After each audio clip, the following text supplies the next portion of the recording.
Oui, merci. Jean-François, c'est impressionnant. On passe tout de suite à In Vivo.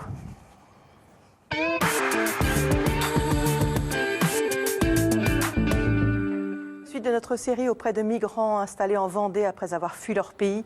Au-delà des préjugés négatifs, des citoyens et des associations ont décidé de voir l'immigration comme une richesse. Vous voyez ce reportage de Morgane Belloir, Alexandre Delaval et Stéphane Joviado. Cabinet médical, bonjour. Փորձել ուրիշ կաբինետներ զանգարել։ Ձեր սոցիալին կամ պետք է ասեք սոցիալը զանգի դոկտոր Տրեգոյետին հարցնի։ Patricia, tiens. Oui. Je t'ai fait ça c'est le bon de transport, la dame qui me l'a demandé. OK. Au cabinet du docteur Trégouette, il y a cette secrétaire et son petit accent, comme aiment le noter certains patients. Arrivée sans papier en France il y a 11 ans, Patricia a fui l'Azerbaïdjan avec sa famille.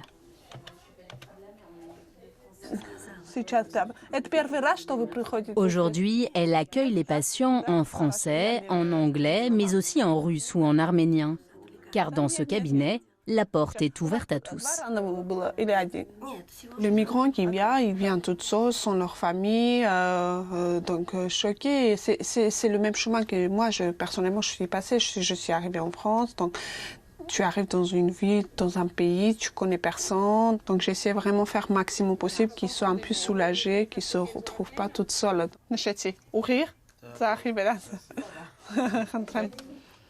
L'exil de Patricia commence en 1992. En guerre contre l'Arménie, l'Azerbaïdjan s'en prend alors aux familles azéro-arméniennes, comme celle de Patricia. La maison a été brûlée pendant la guerre, tout ça, donc on se retrouvait dans la rue. Il fallait partir le plus tôt possible. Donc malheureusement, j'avais mon grand frère qui est décédé là sur place par les soldats d'Azérie, justement parce que lui, il y avait sa mère arménienne et puis il parlait en arménien. Après l'assassinat de son frère de 8 ans, la famille de Patricia fuit en Russie. Clandestin, une longue errance de 15 ans commence pour eux, jusqu'à leur arrivée en France en 2008. Bon, docteur Trégouette, je vais faire 5 minutes de pause avec vous. Je vais prendre un petit café. Assieds-toi. Je suis en train de ranger un petit peu. C'est toujours le bazar ici. Ça, à La Roche-sur-Yon, le docteur Trégouette, son médecin traitant, devient vite sa bonne étoile. Qui est déjà J'ai fait tourner le café. Alors, ce matin, ça allait comment ? Oh, toujours beaucoup de travail. Je dis, si tu veux gagner des sous, en sortant du lycée, est-ce que tu veux venir faire 2 heures d'interprétariat pour moi ? Ça s'est tout de suite bien mis. Et du coup, après, à chaque fois qu'on avait une secrétaire absente ou même une femme de ménage absente, elle disait toujours oui. Elle voulait, quoi. Et donc, c'était simple. Elle était bosseuse, quoi. Donc, déjà, sa compétence linguistique et puis son énergie, ça a fait qu'elle est rentrée comme ça petit à petit par des petits bouts dans le cabinet. Tu sais que moi, je vais aller faire une journée par semaine au centre de santé municipal. C'est bien des changements. Ouais. En 2014, après avoir obtenu l'asile, Patricia est finalement naturalisée française. Voilà, moi, je peux, pas de problème.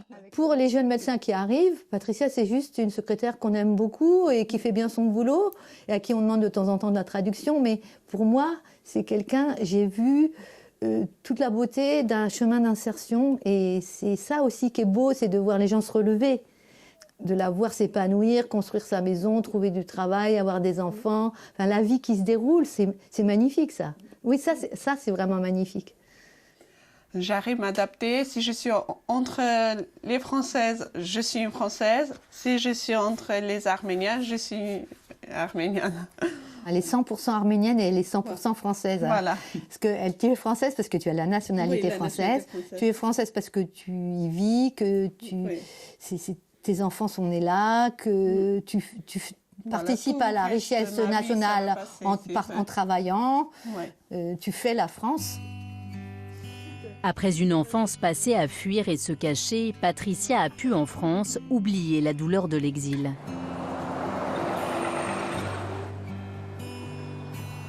Venu du Mali, Idrissa est lui aussi un rescapé. Bonjour. Salut. Salut. Ça va, Idrissa? Ça va? Ouais, très bien. Bien. Dans quelques jours, Idrissa fêtera ses 18 ans. Il doit donc préparer sa demande de titre de séjour. Quand toi t'es parti, ton papa était déjà décédé. Ouais. C'est ça.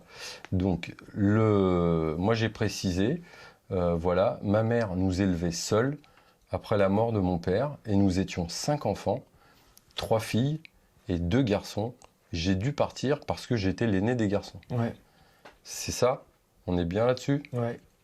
Donc tu as mis tous les éléments, toi, de quand est-ce que tu es arrivé, tu as été mis à la porte de l'aide sociale à l'enfance.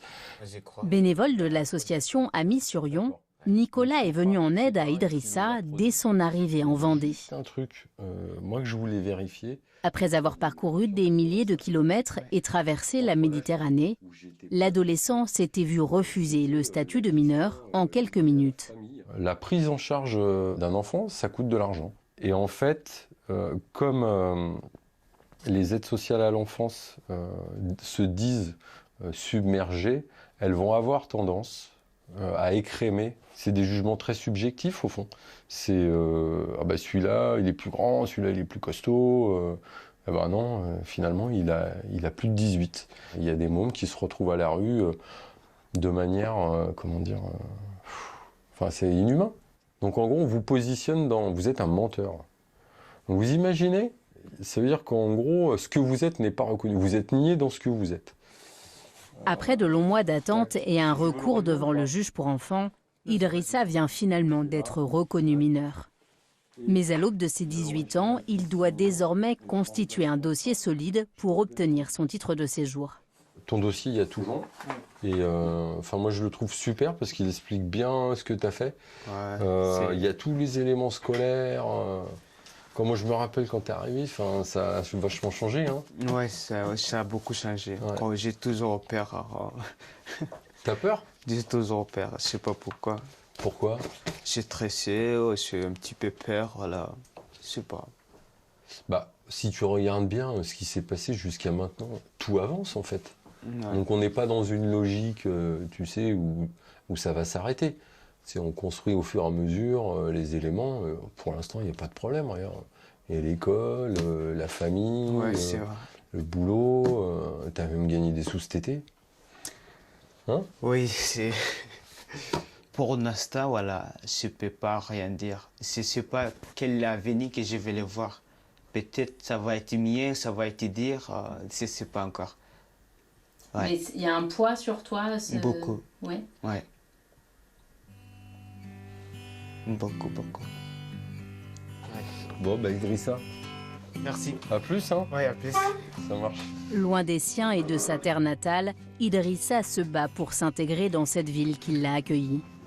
Et très vite, il pourra ainsi aider sa famille restée au pays. Voilà, et on verra demain comment on essaye aussi d'insérer professionnellement tous ces migrants.